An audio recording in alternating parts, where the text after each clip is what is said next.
Hello everybody and welcome back to the United Stand. It is Beth and I'm here to bring you the latest Manchester United transfer news, and there's a lot of news coming in this morning. There's a lot of good stories to get into.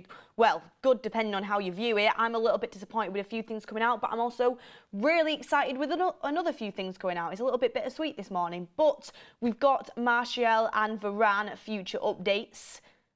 Varane looks like he could be going. It looks like he could be going. I thought he'd end up staying. It looks like he could be going. We've got an update on Jadon Sancho's transfer on loan to Borussia Dortmund. It's taking longer than we expect. We've got a complete update on that. We've also got a lot of stuff coming in surrounding Sir Jim and Dave Brailsford making the way through Carrington, making the way around to meet everyone, see everyone. And honestly, it is just absolutely refreshing to see one of the owners at Manchester United inside Carrington and actually interacting with the staff and looking like they care. Because honestly, I don't, as the Glazers ever stepped foot in Carrington, I don't know. I can't remember them ever doing anything like this. Of course, it's early days, but all the stuff that's coming out seems to be really positive at the moment. So we're going to get into that and have a little bit of a discussion on it. I know yesterday on the show, like, Faz and Mark have their own opinions. Faz was saying, you know, Sir Jim, like, you know, actions speak louder than words. I'm not falling for this PR spin. Okay, I understand that, but my point of view is I'm a glass half full kind of person, to be honest with you, and I'm not going to be negative about something until it proves me otherwise. I really want this to work. I'm a Manchester United fan. I hope it does work. And when there's stuff coming out surrounding putting success on the pitch first, it's not about the money. Dave Brailsford's going to get a new sporting director quickly and John Murtough looks like he's going to go. That sort of stuff makes me excited as a Man United fan, because we've been in horrible hands for so many years, and hopefully this is going to be the start of the change, but we'll have to wait and see if they can do it. You know, obviously I'm not sold on the dream yet, because they do have to do it for people to be happy about it, but I am positive in the direction this seems to be going. But good morning, everybody. Let's get into it. Good morning and welcome to the show. Mark's on a little retreat, I think. He's on a little getaway, rewinding, recharging, and he'll be back very soon. But it's coming in from TalkSport and ESPN that Manchester United are not planning on offering Anthony Martial a new contract. He is set to be released on a free when his deal expires in the summer, if he does not find a club this month. So this month, if Martial finds a club, we will sell him and we'll probably get, well, we're not even, I don't think we're going to even get a profit for him. I think the news that came out a couple of weeks ago was that Man United would be willing to take no fee for him right now, just because obviously his wages are like 250 grand a week. But if he does find a club this January, I assume that Manchester United will move him on. I know people have different opinions on this. If we're going to let him go for free, we might as well wait till the summer so we have some sort of squad depth in the squad. To be honest with you, if he does go, I assume we're going to go for a striker. We might go for one anyway. We keep getting linked to loads of different strikers, but none of them are actually of that much quality, in my opinion. But Anthony Martial will leave the football club. Sky in the mud. Yes, Sky are amazing on a lot of things, but yesterday Sky put out a video and I think they just mistitled it, and they said that Anthony Martial basically was going to extend his contract, and I saw everybody saw that last night and they were like, what is going on? Surely not. How is Martial surviving another contract extension? Like, Martial, as much as I love him as a player and I think he's so technically gifted, he's just not up to it anymore, in my opinion, and he's been here for too long. It's time to move him on. Of course it is. I think most Man United fans can agree on that. I've been part of Martial FC in the past, and I'm still in agreement of the fact that Martial needs to move on. So I think when Man United fans saw that last night, they were very, very worried. Every Man United fan, well, not every, but most Man United fan would say that Martial has underperformed for what we expected of him. It's time to move on from players like this right now. I think he should go on and start afresh somewhere else as well. He probably should have moved on when Rangnick came in. He went on loan to Sevilla and then he ended up coming back. He probably should have just gone on a permanent transfer somewhere. But he ended up coming back. You know, we've had some good times with him, but ultimately he's not performed to the level I thought he would have done. And I was so excited when he first came onto the scene. I still remember his first goal at Liverpool. Like, he had such quality. I always think what killed his career was whoever told him he could be a number 9. And he can be a number 9, but just nowhere near as good as I think his potential was on the left wing. His potential on the left wing was incredible. Now he doesn't have pace, but at the time he had pace, he had unreal technical ability, the ball just glued to his foot. Like, he looked unstoppable when he first came onto the scene, but completely went downhill. And that's a sad thing when, you know, a player has injuries and also maybe they don't have the right mentality. I'm not sure what happened, but Martial is going to go, and I think it's a good thing for everybody involved. Everybody get in the chat, what do you think about Martial leaving? And then the next part of call that I wanted to come on to, obviously Ten Hag yesterday in his press conference saying there's still conversations going on around Anthony Martial and Raphael Varane. The next thing that's coming out is Varane can leave Manchester United this month. 2 clubs from Saudi Arabia are interested in signing him. The price tag is 30 million euros. So what do you make of this? 1, do you think 30 million euros is the right fee for Raphael Varane? I remember we bought Raphael Varane for around 34, I think it was 34 million pounds, which I thought was a brilliant deal at the time, and it has been a brilliant deal, to be honest. Of course, he's been injured and we've maybe not had as much game time from him as we would have liked, but last season he was absolutely crucial for us in securing top 4 and winning that Carabao Cup. He's our best centre-back when he's on form, in my opinion, when he's on his elite form. He's an absolutely outstanding player that's played, yeah, he's played the game, but he's played numerous competitions and won everything that there is to win. The thing about Manchester United, and I've said this so many times, is they don't want to extend his contract on 340 grand a week because it's so much money. They want to give him, the situation is Manchester United want to give Varane a reduced contract. They want to give him a reduced contract on less money, and they want to keep him. I don't know how long for, but they want to give him a reduced contract. Raphael Varane, I feel like, from what I've heard and from talking to Romano, is a little bit upset by this. I think he's a little bit offended by this, and he feels like he's getting pushed out. The situation is, if Varane doesn't sign the reduced contract deal, he's going to go. If he does sign it, he'll stay. It's as simple as that. Varane's always said how loyal he is to Manchester United. He had the opportunity to leave in the summer. He stayed, and he wants to be part of the Man United project. I love that about him. It depends what the wages are, to be honest with you. I feel like, obviously, a player of that calibre is not going to feel great when they're getting offered a cut. But I think the reason that he's being offered this cut, and everyone will say this, is because he's made of glass. Like, it's 2 games in, 2 games out.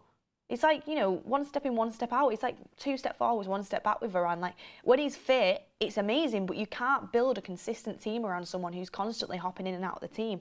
And that's the issue, and that's why Manchester United don't want to pay 340 grand a week, especially when, realistically, because of Varane's injury problems, Man United are going to be going for a top centre-back in the summer. Morano said we could even go for 2. So why would Man United then give him 340 grand a week when we're probably going to be moving on to the future players that can play on a consistent basis? That being said, I love Varane. I think he's a top quality player, but the injuries hold him back. And I think Man United are right to offer him a reduced deal. And that might be a controversial thing to say, but he is injured a lot. It is tough to build a team around. When he's on form, he's brilliant. I hope he stays on a reduced deal. I really do, because he's brilliant to have in the dressing room. When he's fit, you play him. It's like we always say, it's like a Rolls Royce. You don't drive it every day, but when you drive it on a special occasion, it always performs. And that's what would happen if Varane stayed. You know, you keep it in the garage for certain games. When you really need a top quality performance, you bring it out the garage, and he has a brilliant performance. And that's what Varane could be for us. I hope he signs it. If he doesn't sign it, he will leave. The one thing I would say is, if Varane does leave this January, they're going to have to come to this conclusion quite soon, because if not, I think he's free to speak to other clubs, and then he leaves in the summer on a free. And if he's going to go, you want to get some money for him.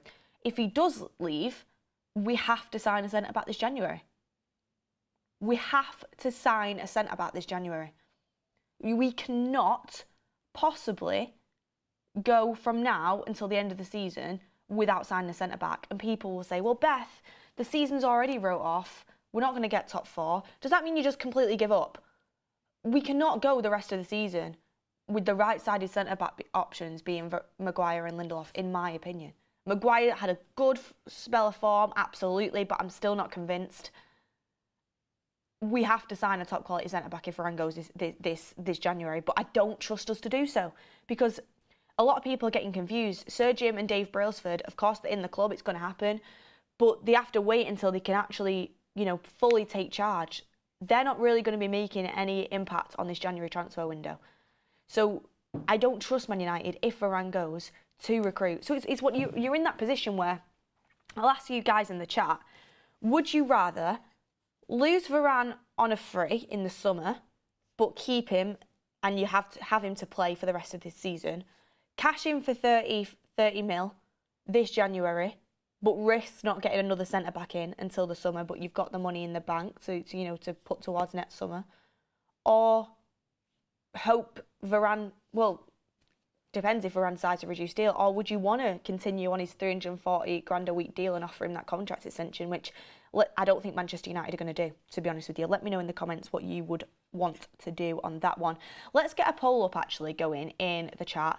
We'll get the poll on Varane for 30 million now and leaves, or Varane losing for free in the summer, or just keep him in general. So keep him, lose Varane on a free in the summer, but you've got him till the end of the season, or cash in now for 30 million. That can be the poll. Andima says, cash in now, season is almost over. Neither is an option. Leaving isn't an option for me. It's stupid. Would any of you guys continue and extend him on his 340 grand a week deal? Would you continue him on his 340 grand a week deal? Or do you understand how much it makes sense to try and reduce that?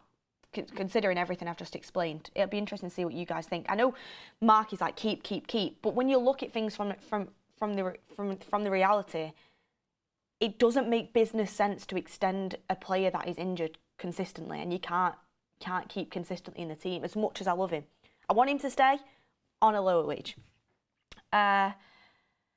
Crypto says 180k tops, 340 is abhorrent. See, I was thinking like 200 grand a week.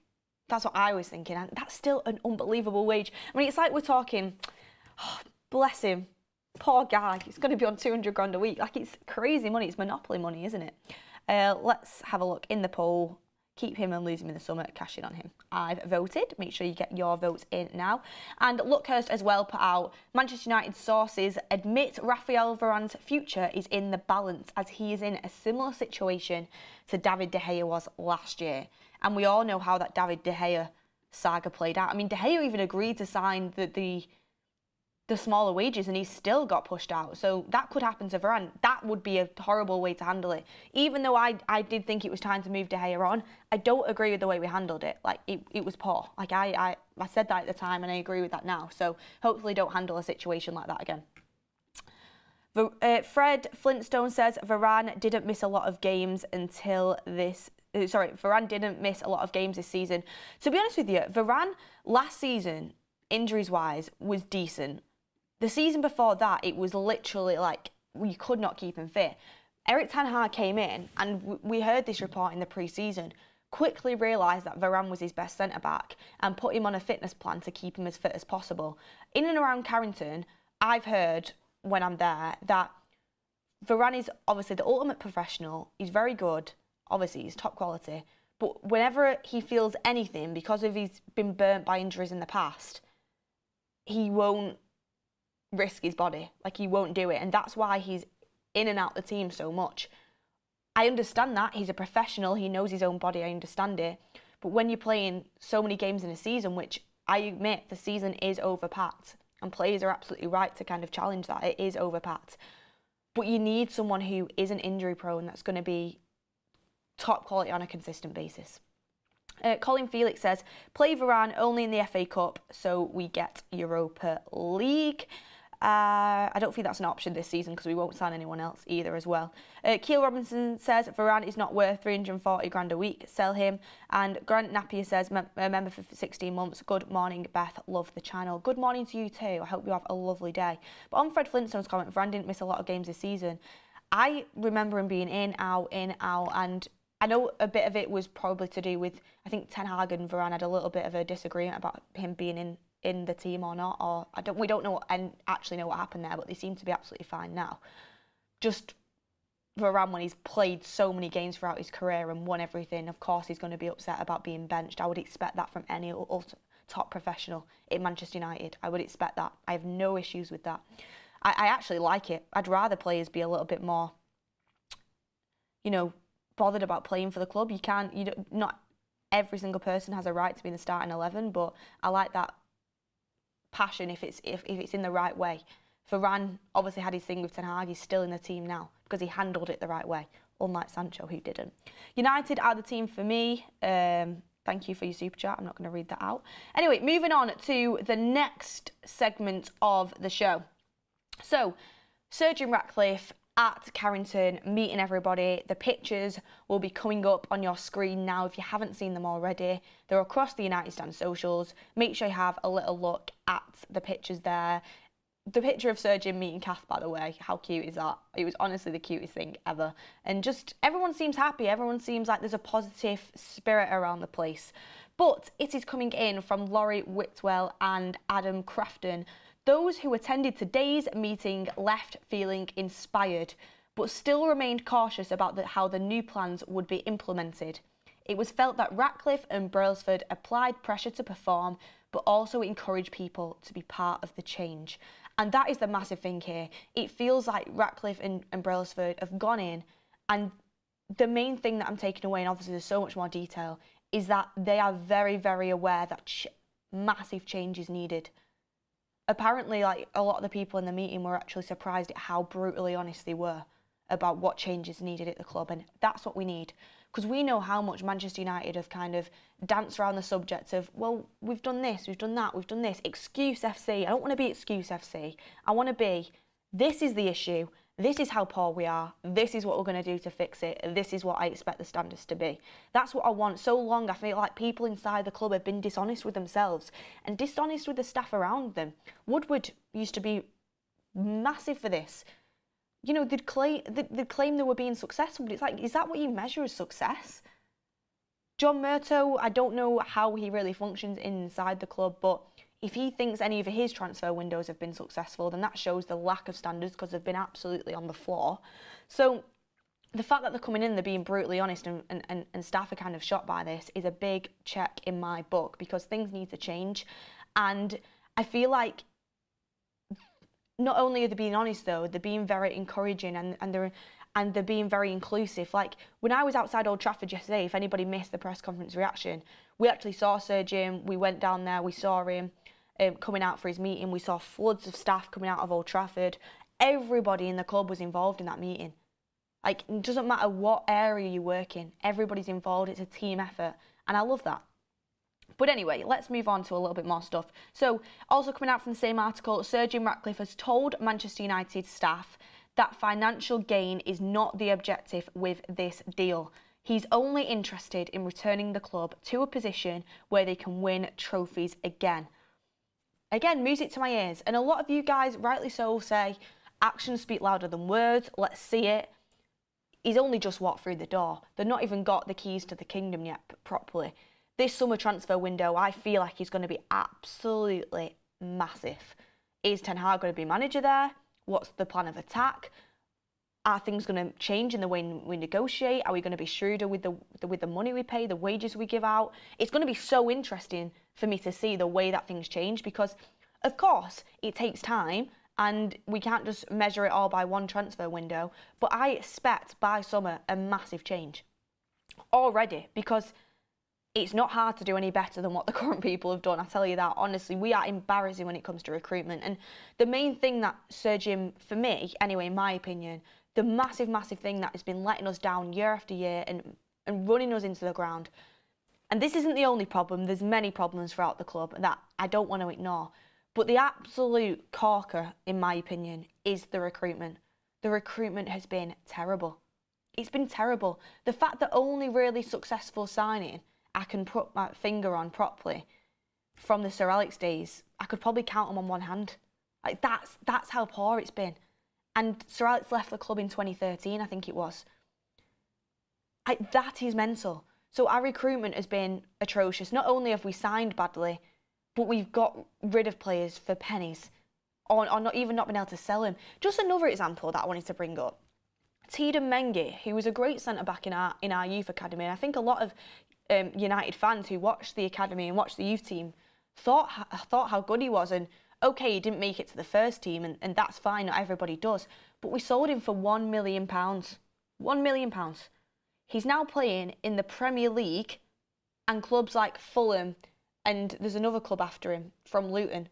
I can't remember who it was. I think it was it Fulham, Brentford? Fulham was definitely one of them, are after him. He's playing in a Premier League team as a starting player with other Premier League teams after him, and we sold him for 1 million. City sold a keeper that hadn't even played a game for them for like, 12 million to Southampton? We are so poor at selling players, and even our youth prospects who actually have, quality. And okay, they might not play for Man United, but we can still get more money for him. It's Palace, everyone's saying. Palace are interested in him. So the way we sell players is atrocious. The little money we get for them, the contract situation is atrocious that we do. Our wage structure is poor. I get that Man United are trying to change that right now, which is why I'm kind of on board with giving Varane the reduced deal. To be honest with you, I think that's a good move. But then our recruitment in buying players, I mean, just look at Anthony for nearly 90 million, and that's not Anthony's fault, but he's never that amount of money. Like, it's absolutely crazy. So. And not trusting our scouts as well and opportunities we've missed. Camavinga, Caicedo, Bellingham, all opportunities that we've missed. Haaland, when Ollie basically thought he was going to get him, was all giggly in a press conference next week. He's ended up with a Gallo who's thinking, what's going on here?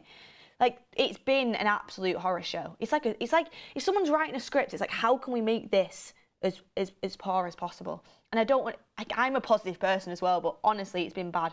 So Sir Jim, and Brailsford, they'll know this. This is the first thing they have to change, the recruitment, in my opinion. We can get a new stadium, we could reinvest in the stadium, we can get new training facilities, which need to happen. But the main thing that is letting Man United down year on year, which the top teams get right most of the time. Not every signing you get right, by the way, but the most teams are successful. Where they're successful is the recruitment. So, yeah. Haaland and Bellingham turned us down, said Ice Wayne. Okay, yes, they did, but it was with the way we handled it as to why. It was the way we handled it as to why. Haaland wanted a release clause.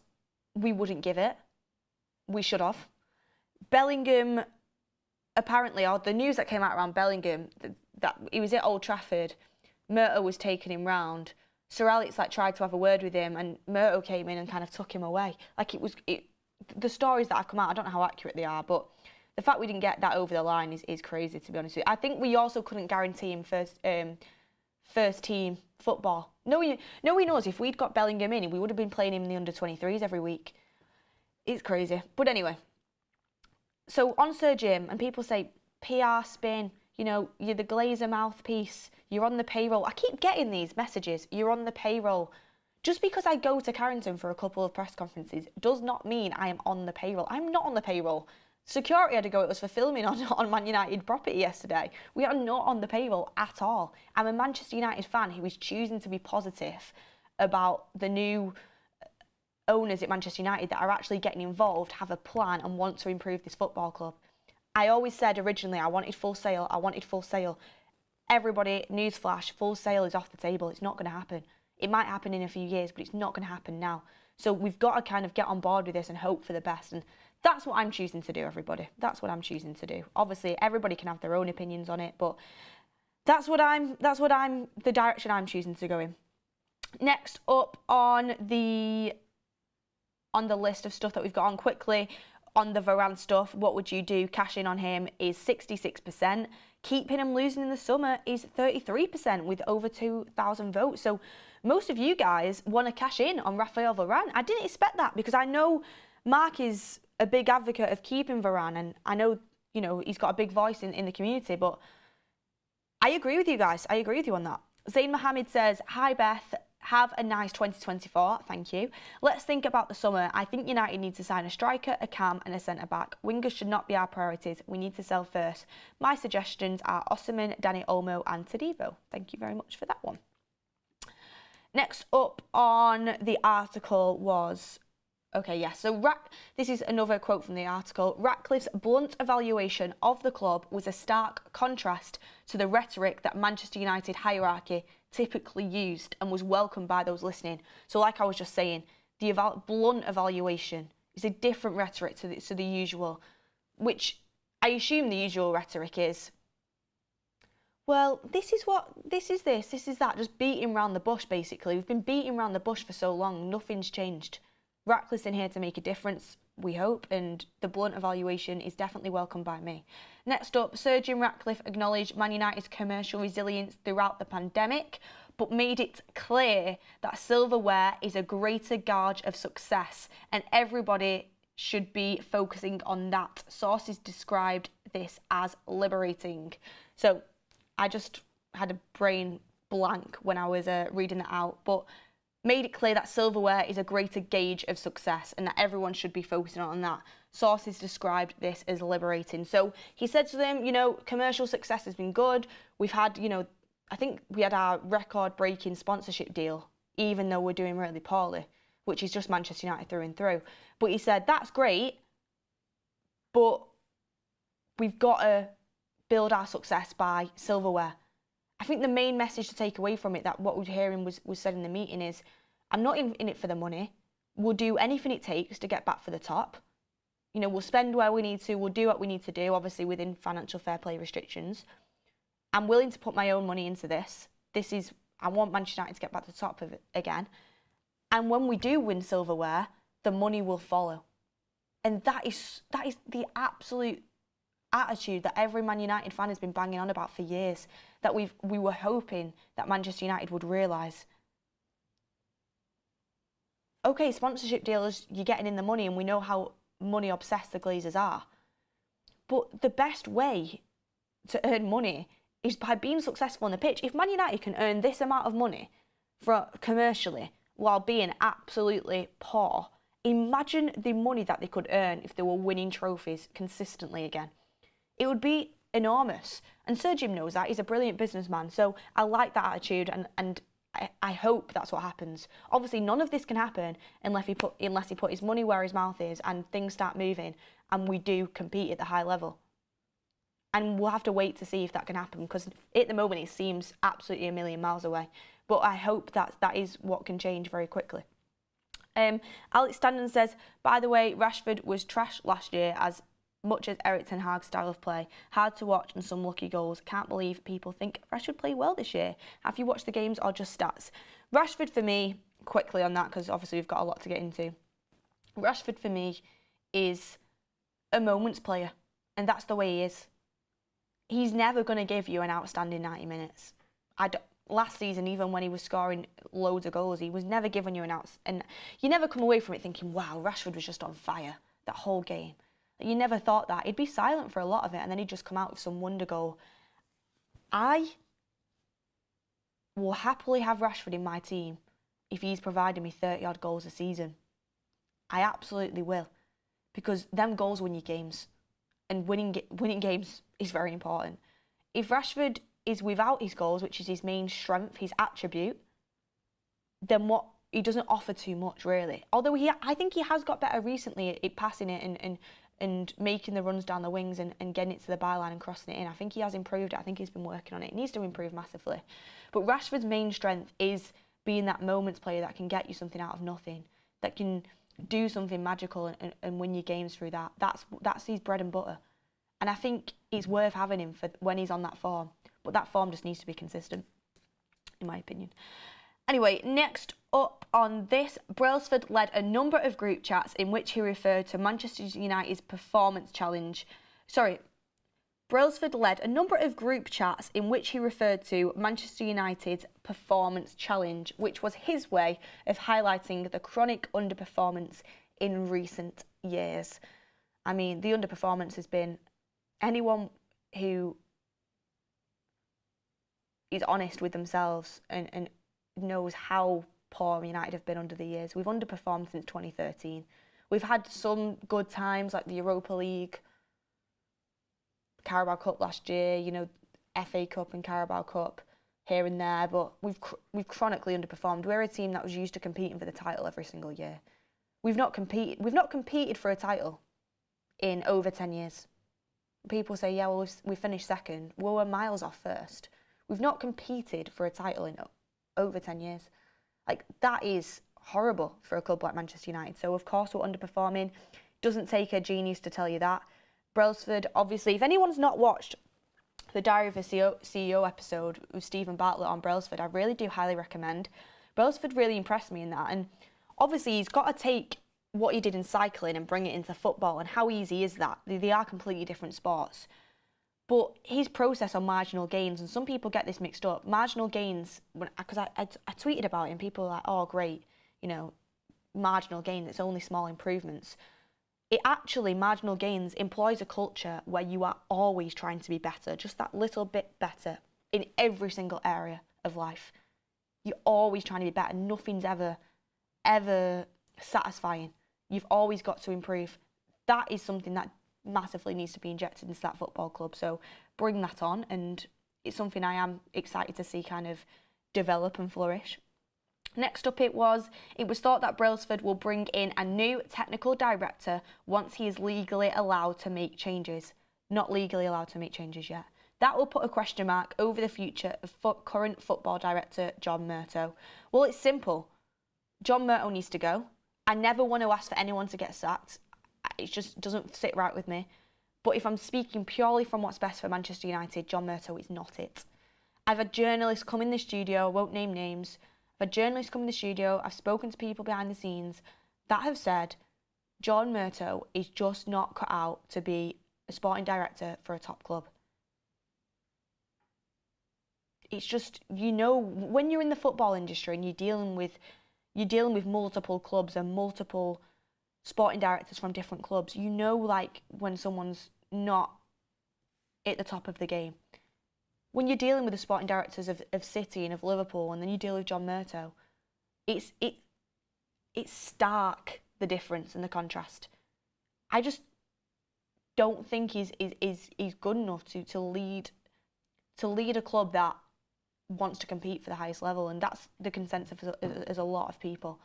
He's just not elite, and Manchester United need elite. So the correct decision would be to either move him on to a different part of the club, but realistically probably to just move him on to a different club, or he's been at the club for years and we've been poor for years, and I know it just doesn't come down to one person. Absolutely doesn't just come down to one person. You can't scapegoat one person, but he's nowhere near good enough, and we do absolutely need another sporting director in place, one of the elite calibre.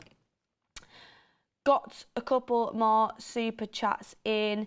Mark Langridge says, Beth, the biggest thing Sir Dave said in the CEO was that if you don't work hard and don't want to win, then he doesn't want to work with them. Well, that means a lot of people will be out of Manchester United, because I think we've had too many losers in and around the club for too long. We need winners at all costs. And as what anybody says about Erik ten Hag, I feel like deep down he's a winner. And he's got things wrong, but he's a winner. Let's see what happens until the end of the season. But there's the players, the staff in that club that won't be of that winning mentality, and they need to be weaned out. Fred Flintstone says, where are Rashford's reduced wages? Well, we've only just put Rashford on a contract, so that's why we can't reduce his wages. But thank you, everyone, for your super chats coming in. Last little bit of stuff now coming from Simon Stone as well. Sir Jim Ratcliffe and Sir Dave Brailsford have told Manchester United staff of their intention to drive the club back to the top of the English game. Well, of course they're going to want to do that. Like, it benefits them as well as it benefits us. I just hope they've got a plan in place to do it, because I want to go out to the shop tomorrow and get a Audi R8. I can't do it. I don't have the facilities for it. I really want to. They will want to drive the club back to success, of course they will. But have they got the facilities? Have they got the prowess? Have they got the knowledge to do it? From what I'm hearing, it feels like it's definitely going to be improvement. I hope they do. I really am behind him. What Dave Brailsford has done in cycling is absolutely brilliant. Brilliant. He's had an unbelievable career. I really hope he can put that into the footballing side of things and improve Manchester United. Like I said, without a doubt, it's going to be better than the previous regime. The full footballing side is getting taken control of by Sir Jim and Dave Brailsford. There's talks of Claude Blanc, Dan Ashworth, Paul Mitchell. These are all big improvements for sure. But there's a difference between being where we are now, which is chronically underperforming, like Dave Brailsford has referred to, and poor, or right at the top. You know, they could make an improvement and then we could become that team that's in the top 4 every year, but that's it. I don't want to be a team that's in the top 4 every year. We're not even that at the moment. We dip in and out of it. I want to be a team that's challenging for titles every year. And that's not going to happen in a day. Rome wasn't built in a day. They need time, of course. But I really hope that they can do it. But like I said, we'll have to wait and see. Last little bit of the show coming up now. But this is what we got in from Sam. Sent me this on WhatsApp. Sam at the United Stand. Love Sam. He said, there is still no complete agreement between Borussia Dortmund and Manchester United for Jadon Sancho's proposed loan. Negotiations are still ongoing. There are still details of the loan to be clarified. It is currently unlikely that Dortmund will secure a purchase option. It is equally unlikely that Sancho will arrive at the training camp in Marbella this Friday. So it looks like Sancho deal won't happen this week. Could it happen on the weekend? Maybe, but you know, Man United notoriously don't work weekends. We'll see if that's changed. But Sancho, the deal, it doesn't worry me. That update doesn't worry me. Sancho will go to Dortmund on a loan. It is likely that it is going to be a really small fee for us. I think the rumours are around £3 to £4 million fee for Jadon Sancho. Let me just actually clarify this right now. Sam in the chat, that's me. Sam, we absolutely love you. You are goated. Sam, can you let me know, can you WhatsApp me what the fee is we're getting for Sancho, what the reported fee is for Sancho? Because I've just lost it. I've just lost it. I did have it, but I've lost it. If anyone can bring that up, I would be very much appreciated. But yeah, with Jadon Sancho, he's going to go. It's unfortunate we've not got an obligation to buy in there. If we had an obligation to buy of like at 50 million, absolutely Bob's your uncle, loving it. But it's not going to happen. Some of you guys will be like, no, I'm glad we've not got an option to buy, because that means if he balls out for Borussia Dortmund, we can bring him back in the summer. But he's balled out for Borussia Dortmund before. He came to Man United and didn't succeed. A lot of different mitigating factors in that. It's not just all on him, but it's, for me, I think it would be good just to get that option in there and we can get rid. Because as much as I wanted Jadon Sancho to work out, I just don't think it is going to. I think there's too much has been said and done.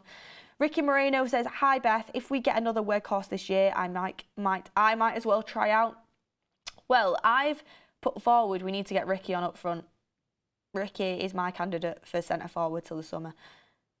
Zain Mohammed says, thoughts on Mr. Mason Greenwood? He's doing well at Getafe. If top clubs want him, would you give him another chance? I don't live in the UK, so I don't know. I think the best thing with Greenwood right now is he stays at Getafe until the summer, and then Sir Jim and Dave Brailsford can deal with that situation when it comes round. But he's doing well at Getafe. The plan is to keep him there until the summer, and we'll see what plans Sir Jim has for him in the summer. I assume he will go, but we'll have to wait and see. Ricky would score a hat-trick every game, says Saul Goodman. Let's have a look.